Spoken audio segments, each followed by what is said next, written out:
Good morning. Brother Clark is very happy. If you're a Saints fan, you're not, right? Yes, you are. And for everybody complaining, I believe the Cowboys had a bad call once. You know, it just happens. Grow up, deal with it. It's great to be in the house of the Lord today, is it not? All right. So we're looking at the Psalms. And if you've been here for a couple weeks, this is the third week we've been in here. We looked at Psalm 1. We looked at Psalm 2. And this week we look at Psalm 3. And as we go back over, let's just take a look real quick at, just briefly, let me catch you up. Psalm 1. God knows the righteous and the wicked. Let's try again. God knows the righteous and the wicked. That's right. Psalm 2 is the only autonomous being in the world. The only one that exists autonomously. And to help Chris out, where's he at? Chris, where you at? He was right there. In his autonomousness. Actually, it's autonomy. I know that, but I like making up my own words. The only autonomous being is God. And blessed are those who dwell in him, for he provides security. Now this week, we're going to look at a psalm. And this psalm is if you were to phrase it, I'm going to phrase it with the refrain of David's enemy. There's no salvation in God for you. That's what the world tells you when you have trials and struggles. When you're dealing with enemies, when you're dealing with those who betray you, those who are mean to you, those hurts and those problems, those angers, those frustrations, the tribulation you have, one of the refrains that goes through your mind, one of the refrains that goes through your friends' minds, one of the refrains that went through, if you go look at the story of Job, and Job's three friends, there's no salvation in God for you. Because clearly you've done something wrong. And we can believe this and begin to drink the Kool-Aid in this. And in so doing, what we then begin to doubt is the autonomous God who is sovereign over all things. Even your hurt.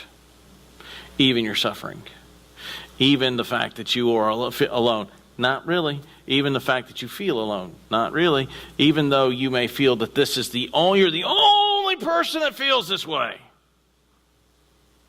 This is a psalm, if you're there, you'll see the inscription of the psalm that David wrote when he fled from Absalom. I don't think while he's on the horse, he's writing this song. I don't think David is writing in Hebrew at the time because it's leather text and you have to stay. And I don't think that's what he's doing. But this is a psalm which David writes about the trial he has when Absalom tries to overthrow him.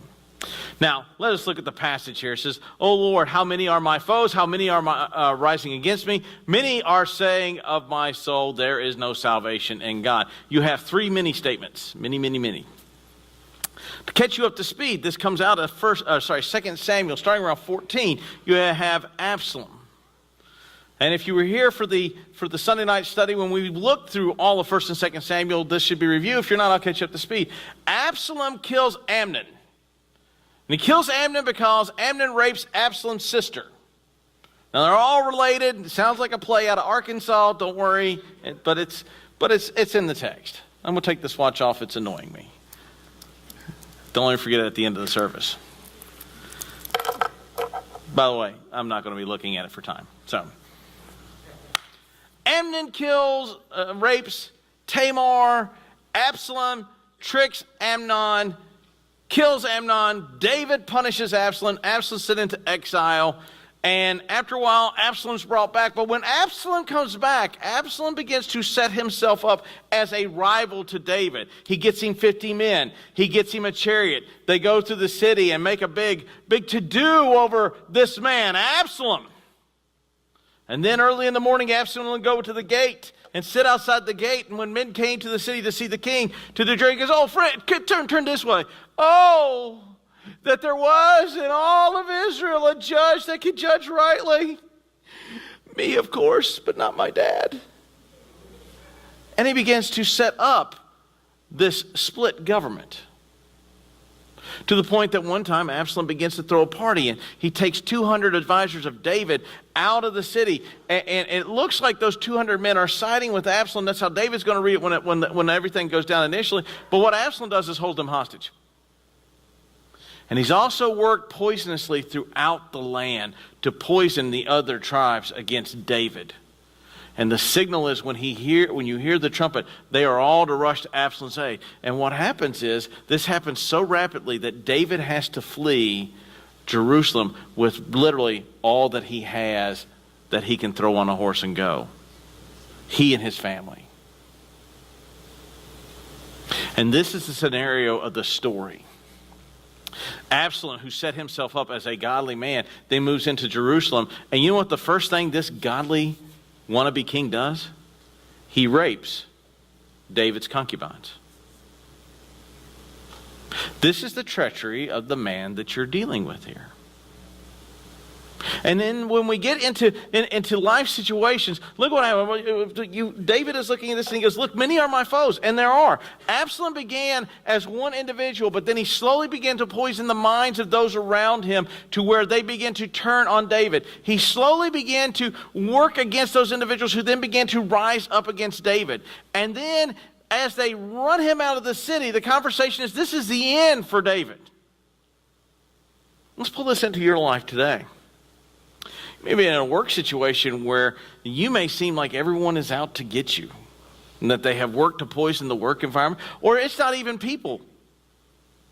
You have life event after life event after life event after life event after life event. And it begins to weigh upon you to the point that in all that is going on around you, you begin to embrace this. There is no way. There is just no way that God can work this. There's just no way he can fix this problem. My problems are just so deep. There's just a multitude. There's no way this can ever possibly work out for any good at all. And you begin to look at the situation. Look at all my problems. Look at all the medical conditions I have. Look at all the bills that I have to pay. Look at all the junk that I've got to deal with within my life. There's just no way to get out of this. And this is the inner dialogue that we believe. This is sometimes the inner dialogue we tell to other folks. A great example. You've heard of Horatio Spafford. If you've not, I'll tell you who he is. He wrote the hymn, "It Is Well With My Soul," and if you go back and study, he loses everything in the Chicago fire. Before that happens, his son dies of scarlet fever. And as he sends his daughters and wife on to England, he's going to team up with Moody and do a crusade in Europe. The ship that his family is on sinks, and his wife's the only one that survives. Now fast forward, while I tell you, we all hear that story. What you don't hear is as he returns to Chicago, members of his denomination, which happen to be Presbyterian, pull him aside and said, listen, brother, there must be some unconfessed sin in your life. No man suffers like this and it doesn't have sin. Many are my foes. Many are rising up against me. Many are the problems that I have. Many are the struggles that I face with. Many are this. And sometimes, yes, it's because of sin. David is in this mess because he was a failed father, and he sleeps with Bathsheba, and the Lord says he's going to take the kingdom from him and pass it on to Solomon, and that 4 of his sons are going to die. And David is in the mess with Absalom because of David's own doing. And sometimes you are in the mess of life due to your own doing. Sometimes you're not content with shooting just one toe. You go for all 5 and then reload. That's all right. Thank you for playing. And what happens is we look at the situation and go, well, I put myself in this situation. There's no salvation from God in this. Sometimes you're in this situation not because of anything that you have done, as in the case with Job. The text says that Job is a righteous man. And yet Job suffers, and suffers horrifically.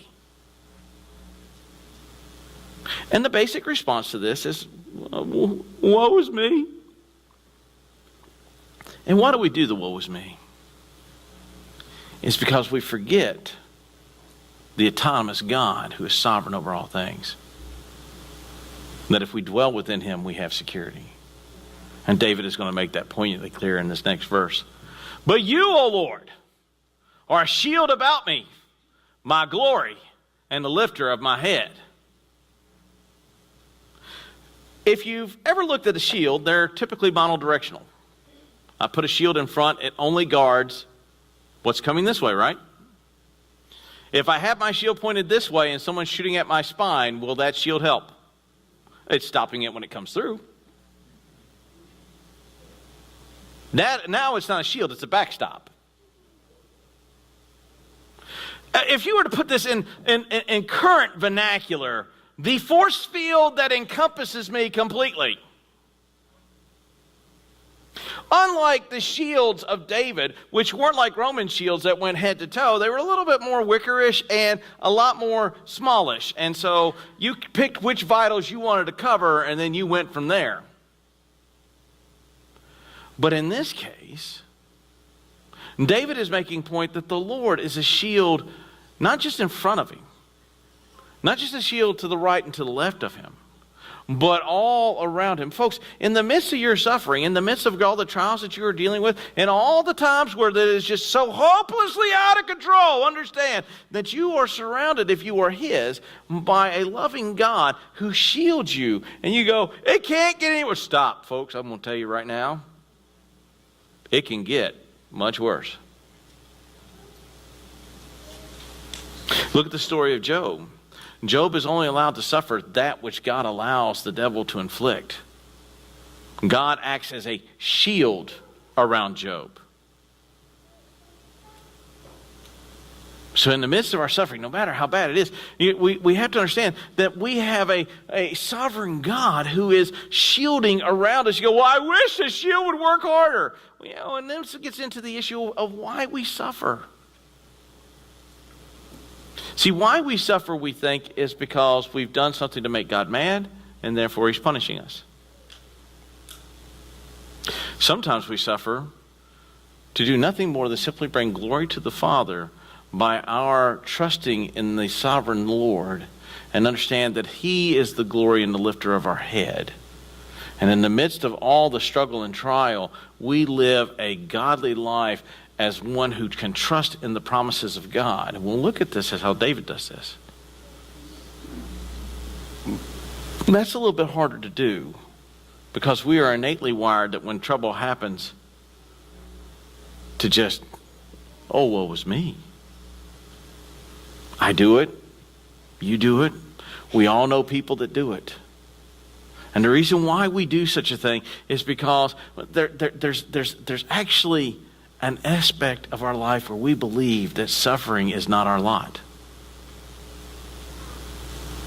And Jesus says that no man is above his master and that he is going to suffer. Therefore, you should expect suffering.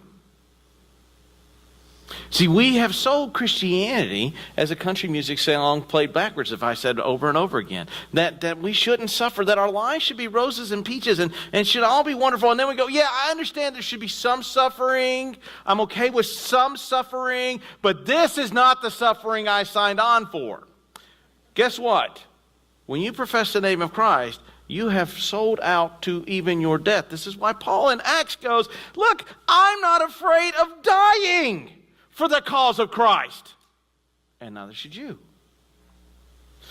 The Lord is a shield about you. He is my glory, my delight, the thing in which I put my hope into, and the lifter of my head.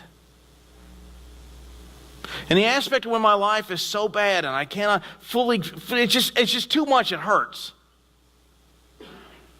My focus is not to be so sullen that God cannot be the one who lifts my head high. Not so out of pride, but out of the fact that it is he who protects, it is he who guides, and it is he who gets the glory in my suffering. Look, it makes it very easy for you to be sad in suffering. There's no Christian witness in being sad in suffering.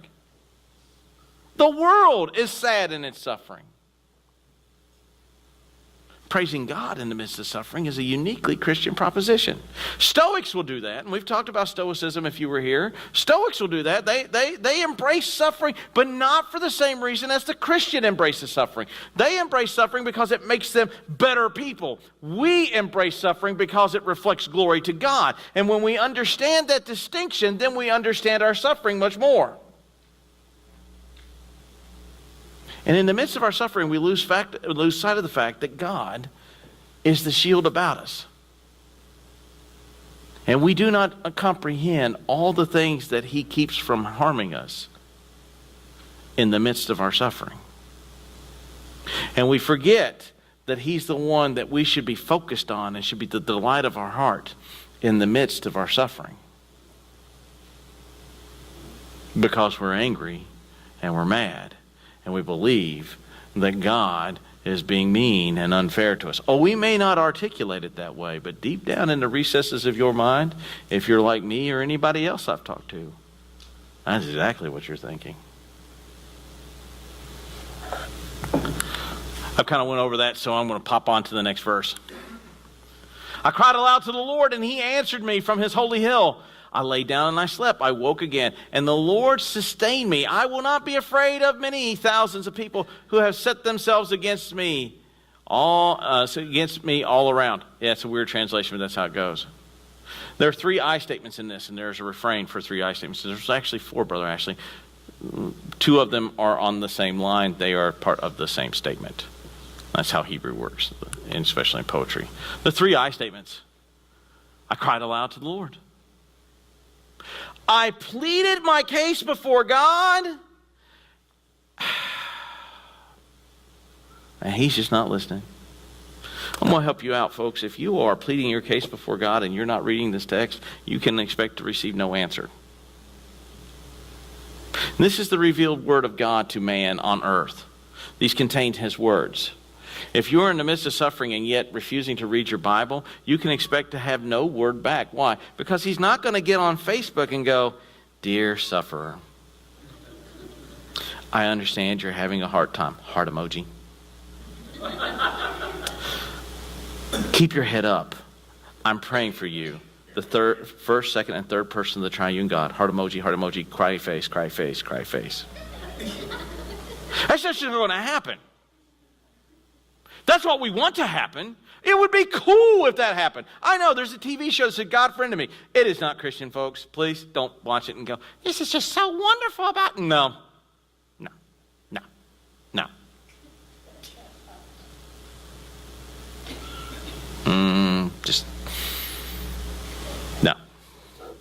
He's not going to send you a Facebook message. He's not going to hit you up on Instagram. He's not going to Snapchat you a picture of him with doggy ears going, "Keep your head up." It's just not going to happen. Yet that's what we want with a closed Bible.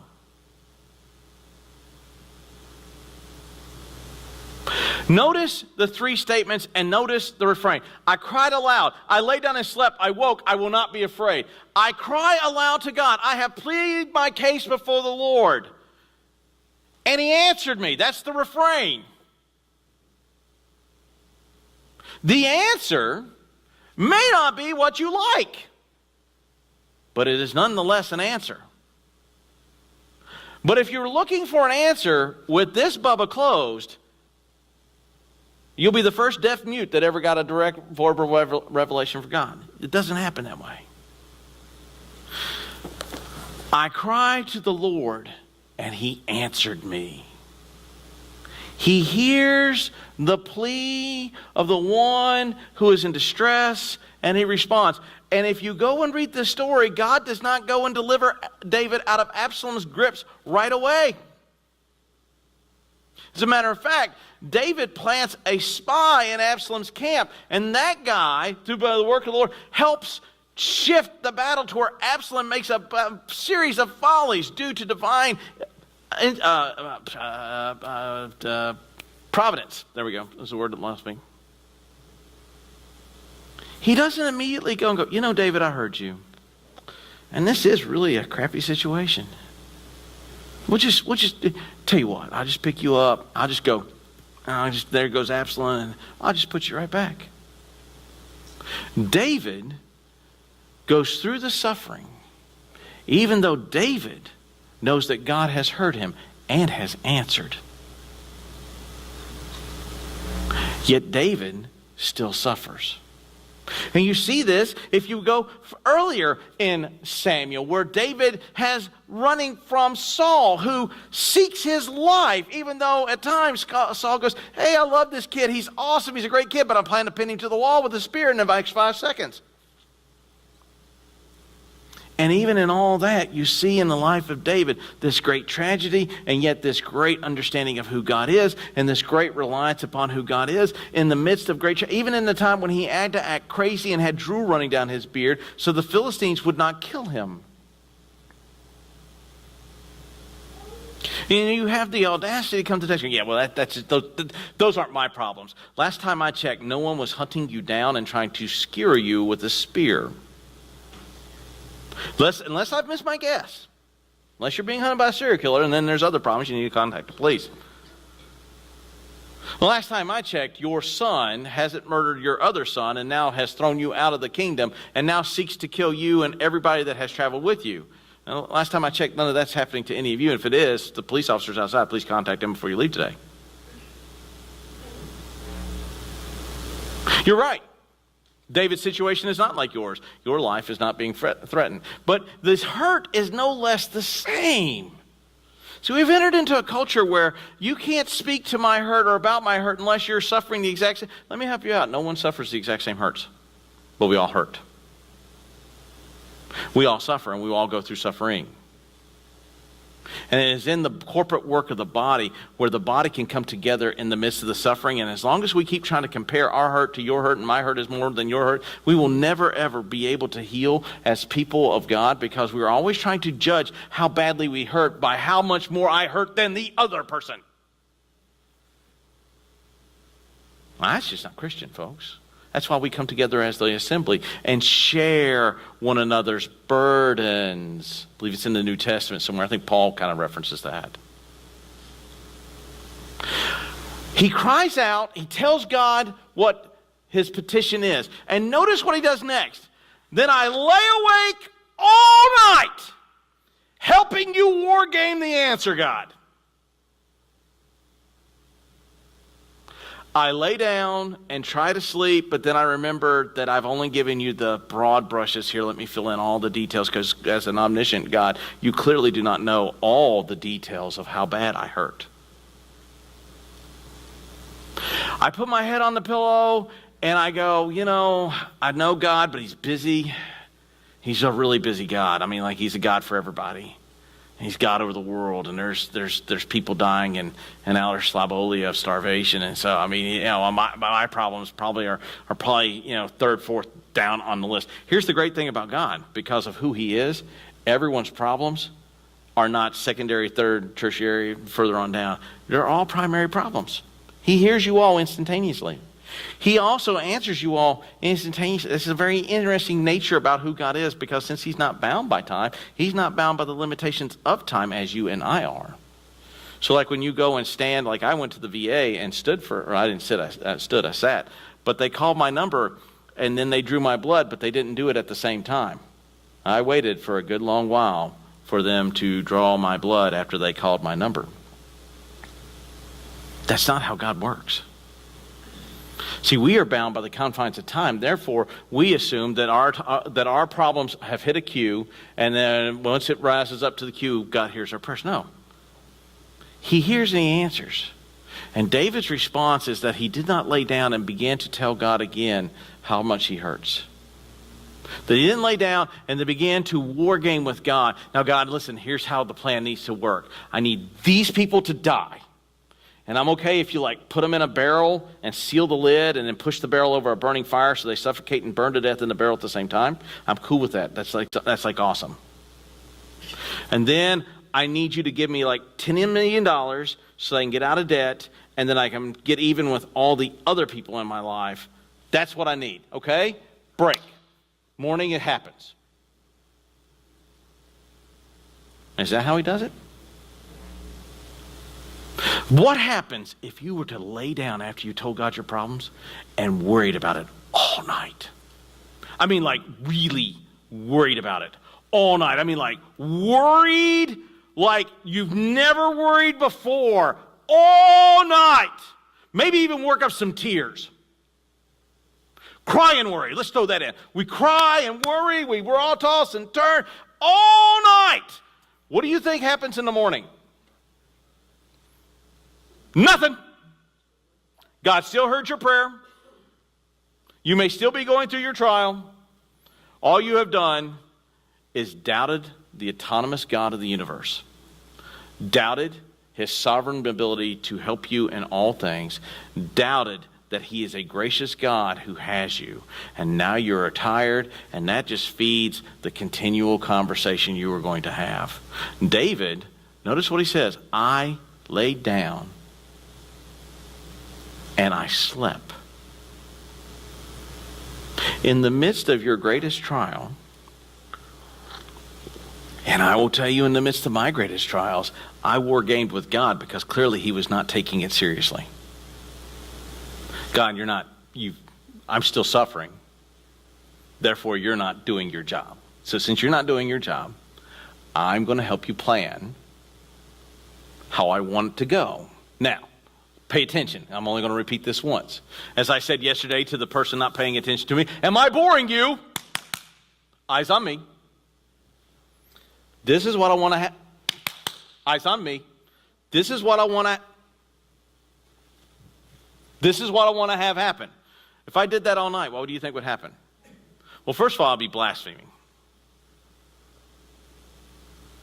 And then secondly, nothing. David understands that God is his shield and around him constantly. And what you are suffering could be immensely worse. Yet the sovereign God of the universe, the God who is a God who is a law unto himself, has the situation, and David can lay down even while an enemy is pursuing to murder him and his entire family. He lays down and he sleeps and he rests. And he wakes up again. Now notice that phraseology. He is not consumed by the concerns during the night, and his enemy does not consume him during the night. In the last trial that you had, in the last struggle that you had, when did you lay it all down and leave it there and then go put your head on a pillow and go to sleep? I mean, sleep contently that the God of the universe will do right. And he is a shield about you, and he is your glory and the lifter of your head. Or did you pick it back up after you laid it down at his feet and try to help God out with that? Notice what it says. I lay down and slept, and I woke again. The refrain, the Lord sustains me. God knows who are his. The Lord is a person to dwell in for safety. Here the Lord sustains. Folks, the only person that sustains you is not you. That would make you autonomous.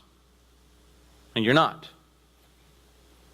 All the money that you have, all the gifts that you have, everything you have is talent on loan by God. And unless you think so highly of yourself, he is the one that sustains you in all things. You cannot sit and go, but God, you're not helping me. Oh, but I am. Go read the church in Acts. While Stephen is being stoned, our response would be, well, God, I'm being stoned to death. What does Stephen do? Stephen exalts the Most High and also asks for forgiveness for those who are stoning him. What a radical concept.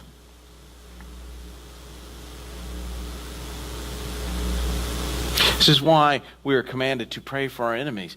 And it's easy to pray for the people that love you. I mean, come on, folks. It really is. It's easy to be good to people who are good to you. They are good to you. It is really hard to be good to people you do not like. Trust me, I do not do well in this category. It's hard. It's very hard for me. I feign the best smile I can, and it's more like a, how are you doing? Why? Because that's a very naturalistic human response. The same when we come to suffering.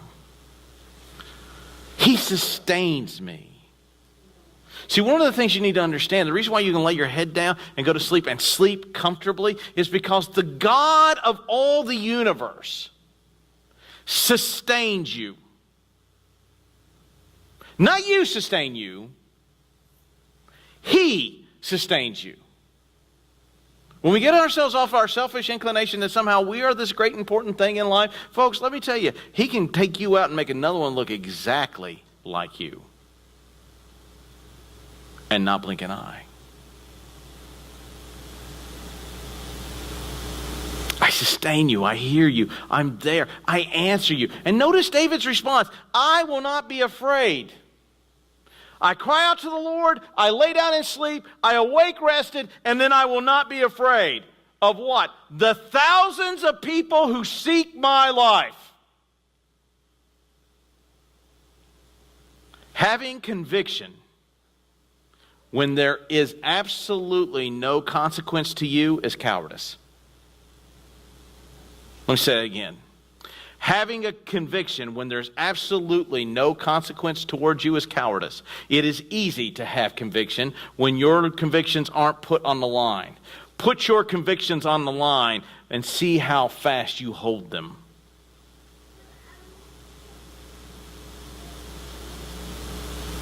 When it is time to take a stand and you begin to waffle, then why? Well, first of all, you're negating that God can sustain you, and you're negating that God can hear you. Which means you've called into the very question the only autonomous being in the universe and the sovereign Lord and the God who does right.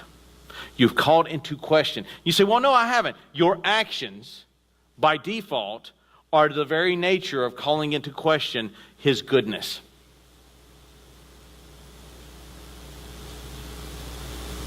See, David understands that it's God that made him king. David understands that it's God that saved him from Saul. David understands that it's God that guided the stone that killed the giant. David understands that it is God that gave him the power to whip every one of his neighbors and subjugate him to his rule. David understands that even if Absalom comes and kills him, that it is God that is ultimately in charge of all the events that are going on. And so David can say, I have no fear of these individuals. I can sleep with my head upon a pillow because I know that my God hears me. And if you can't make that statement, then your suffering does not exemplify the God you claim you serve. He hears, He answers, He sustains, and He provides you with strength to where you should not be afraid of those who come at you.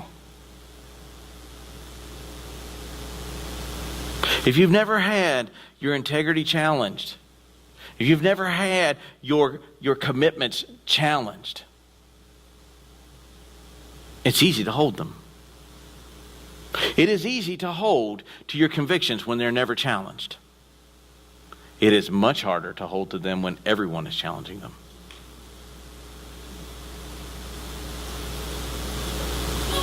And that is the problem within the church today. You see this today. Look, do you know why New York passed a law that stated that you can kill babies right up to the day they're born?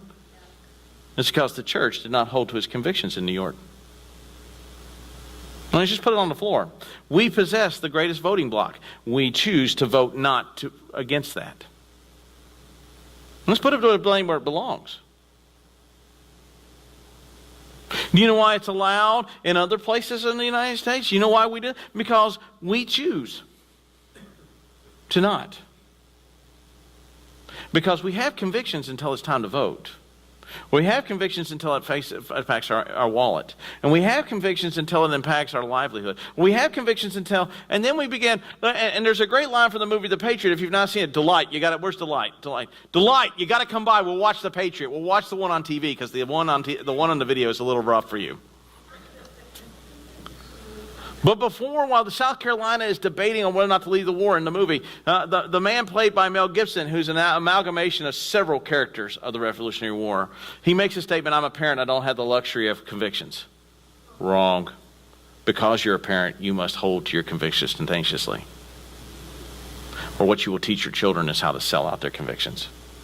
But I became a Christian. Great. Did you think becoming a Christian makes you immune to suffering or your convictions being challenged? Then you need to go and follow the dude from Houston or find another religion. Because when you read the book of Acts, Paul's convictions are challenged daily. Peter's convictions are challenged daily. John's convictions are challenged daily. David understands that because the God he serves, he can hold to his convictions because they are, one, structured under the God who he hears, under the God who sustains. And in the midst of being challenged, in the midst of being tried, and in the midst of all these things, he knows that God is a fortress around him. God is a place for him to dwell in. And that God is a God who hears and sustains. And so in that action, he is not afraid of any of the men who come to seek his life. When was the last time you faced a trial with that tenacious? When was the last time you looked at it and said, I'm aware of how bad the storm will blow, but I cry out to a God and he answers me. I lay down and I'll sleep and I'll wake because he sustains me. And I am not afraid of how bad you blow or of the thousands of people that will seek my life, because you are a God who is totally sovereign in all things.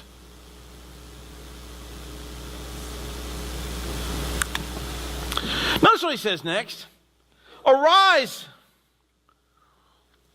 This is common verbiage within the Psalms. O Lord, and save me. O my God, for you shall strike my enemies on the cheek, and you shall break the teeth of the... Kind of violent here. David shifts from God help me to God beat them up. All right, let's take a look at this. Well, this is, first of all, it's an imprecatory prayer. Well, what is an imprecatory prayer? An imprecatory prayer is a prayer you pray in which you are asking God in your righteousness to destroy your enemies in his righteousness. It is not, let me repeat this. It is not the 1st, 2nd, 3rd, 4th, 5th, 6th, 7th, 8th, 9th, 10th club out of the bag. It is the prayer of last resort. And there have been people that they go where Connor and I like to watch if you're familiar with Independent Fundamentalist Baptists, they're going through a huge split right now, and it's almost comical at times. And there's a guy that's leading the charge. His name is Steve Anderson, and this dude is a certified nut. Steve Anderson will get up there, and his first club out of the bag is an imprecatory prayer that God kills everybody that he hates. That's not how it works, folks. That's not how it works. It kind of flies into the face of love your and pray for your. Yeah. You see how that works? Paul does do an imprecatory prayer. He prays against Alexander the coppersmith, but that's because Alexander has done him great bodily and spiritual harm. And that's it. And that's the only time in the New Testament where you see Paul do that. And so if you go look at all of Paul's prayers and then that prayer, that kind of gives you the proportionality of when you should use it. Like if you go out to eat today and the waitress, you order a steak medium rare, and she brings you well done. You don't go, may the fleas of 1,000 camels infest your armpits. It's a little extreme. It's a little extreme. Probably ought to pray that she's more attentive. Probably ought to pray for the cook that he understands that he has just ruined a piece of meat. But to go from that straight to, Lord, since she has defiled meat, the sacred animal of your kingdom, I ask, Lord, that she die in a fiery crash and learn what it means to be well done. No, 1,000 times no. We don't do that. That's not its purpose. It does have a purpose. And in David's situation, David is grossly outnumbered. David's family has turned against him. David's nation has turned against him. And now he is asking, and here's the thing. In the Psalms, the language, let me help you out, is over the top. It's over the top language for the purpose of being over the top to make a point.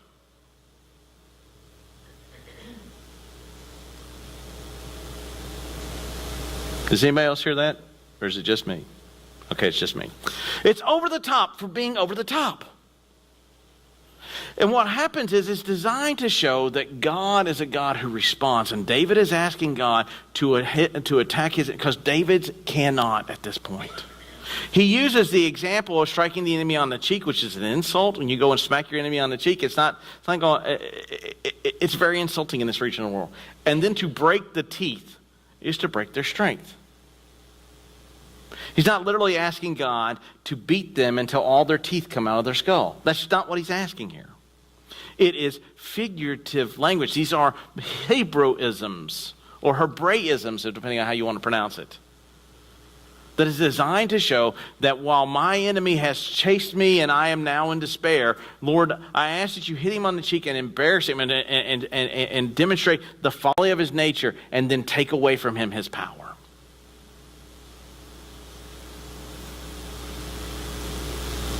And that's what he's asking God to do. And in the midst of your struggle, what you ask God for really determines on where your heart is. Lord, take the suffering away. Take it away. When we pray for healing, we pray for healing to where the healing goes away, not for us to bear up in the healing. When we pray for deliverance from suffering, we do not pray that God's grace is revealed to us more in the suffering and that we learn to have a greater walk with God in the midst of the suffering. We ask for the suffering to go away. When we have all kinds of trials that come our way, we never ask for God's grace to be demonstrated more real to us and for our relationship to grow deeper with God in the midst, and that we can be a witness in the midst of this suffering with one another. No, we ask for God to do what? Take it away. Yet that's not what God does, because that's not the purpose of suffering. The very nature of suffering is that God is revealed more and more in our suffering. God is able to be witnessed about in the midst of our suffering. Think about when you go out and you're in the midst of your suffering and you begin to talk to your waitress and they begin to tell you about, because they will, trust me, they will. Steph and I get them when I go out to eat. They can tell that I want to eat and that Steph's ready to listen, and they'll tell her their life story. And I just want my Coke and my meal. And I should be more attentive, but there comes a time in my life where I just like, can I just get a Coke? I'll listen to you if I can get a Coke. This is not a hostage situation. Can I just get a Coke and some chips? Just help me out here. I can listen to you if I get some nourishment here. But maybe that's my form of suffering.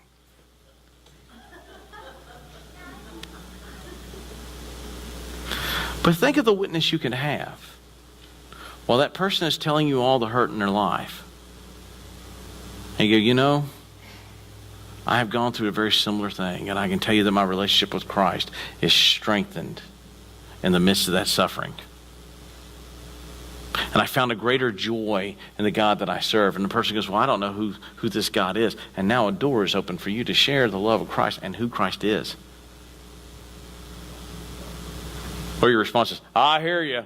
Life sucks and then you die, right? Now go get me my Coke. That's the typical answer.